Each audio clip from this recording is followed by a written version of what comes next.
Star plus का most popular drama ये रिश्ता क्या कहलाता है कि इसका दोस्तों नया लुक आ चुका है, जिसमें अबीरा और अंजुमन की शादी टूट जाती है। दिखाया गया है कि इन दोनों की शादी हो रही होती है, लेकिन ऐन मौके पर टूट जाती है। दरअसल होता क्या है हम आपको बताते हैं। इस वीडियो को आखिर तक देखें, लास्ट तक देखें, सारी इन्फॉर्मेशन हम आपको इसी वीडियो में बताते हैं।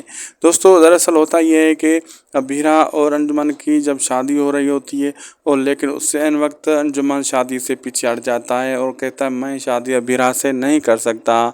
तो सभी घर वाले परेशान हो जाते हैं कि भाई ऐसा तुम क्यों कर रहे हो, और सबसे बड़ा सदमा अबीरा को लगता है।